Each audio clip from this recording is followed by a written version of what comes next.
నమస్తే. నేను మీ కాకునూరి సూర్యనారాయణమూర్తి. కనుమ ఆ రోజుతో పండగ పూర్తి అవుతుందా?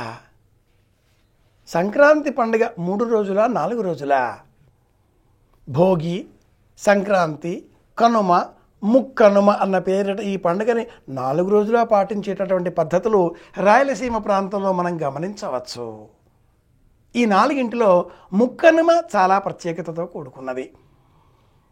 గొర్రె పొట్టేళ్ళు, కోడి పుంజులు, వీటి మధ్య పంద్యాలు, ఆనందంగా కేరింతలు కొడుతూ అందరూ ఉత్సాహంతో ఉండడం, ఇవన్నీ కూడా మనం ఆంధ్ర రాష్ట్రాలలో 2 కూడా చూడవచ్చు. కనుమనాటి ప్రత్యేకం ప్రాంతీయ ఆచారాలకు మరింత విశేషమైనటువంటి ప్రాధాన్యతను సంతరించి పెట్టింది. కనుమనాడు తెలంగాణలో జొన్న రొట్టెలు తింటారు. రాయలసీమలో సజ్జ రొట్టెలు తప్పనిసరిగా స్వీకరిస్తారు. అలాగే ఆంధ్ర ప్రాంతంలో తప్పనిసరిగా మినపపప్పుతో చేసిన గారెలు ఆహారంగా స్వీకరిస్తారు. జొన్నలు ఏమిటి, సజ్జలు ఏమిటి, మినపపప్పు ఏమిటి? ఉభయ రాష్ట్రాలలో 3 ప్రాంతాలకు సంబంధించిన ఈ ఆచారాలలో ఉండే అంతరార్థం ఒక్కటే. మినుములు కుజగ్రహానికి ప్రతీక, శక్తిని అందించేవి. అలాగే సజ్జలు, జొన్నలు ఇవి కూడా గురుగ్రహానికి ప్రతీక, శక్తిని అందించేవి. కుజుడు, గురువు ఈ ఇద్దరు కలిసి ఉన్నట్లయితే మహావీరత్వం సిద్ధిస్తుంది అని జ్యోతిష శాస్త్రం. కుజగురువుల సంయోగం అపారమైన బలానికి సంకేతం. ప్రాంతీయ ఆచారాలకు లోబడి కనుమ నాడు కాకైనా కదలదు అనే సామెతతో పాటుగా అల్లుడు కూడా ఇల్లు వదిలిపోకూడదు, బంధువులు కూడా ఇల్లు వదిలిపోకూడదు.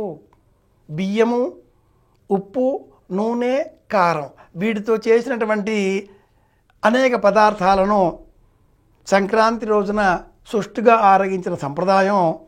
కనుమ నాడు సజ్జ రొట్టెలు, గుమ్మడికాయ కూర, జొన్న రొట్టెలు, వంకాయ కూర, మినపగారెలు, వెన్న ఇలా తప్పనిసరిగా ఆహారంగా స్వీకరించాలి అనేటటువంటి నిర్ణయం చేసింది. ఇక నుంచి మనలో జీర్ణశక్తి పెరుగుతుంది.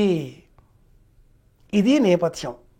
దక్షిణాయన కాలం అంతా కూడా అంటే ఆషాఢమాసం మొదలుగా జూన్ నెల నుంచి ఈ జనవరి వరకు ఈ గత 6 నెలల కాలం అంతా కూడా అరుగుదల లేక ఉపవాసాల పేరిట, ఏకభుక్తం పేరిట రాత్రిళ్ళు తినకూడదు, ఉదయం తినకూడదు, మధ్యాహ్నం తినకూడదు, అనేక నియమాల పేరిట ఉపవాసాలు, నోములు, పూజలతో ఉన్న మనం ఇక నుంచి బ్రహ్మాండంగా సుష్టిగా భోజనం చేయవచ్చు.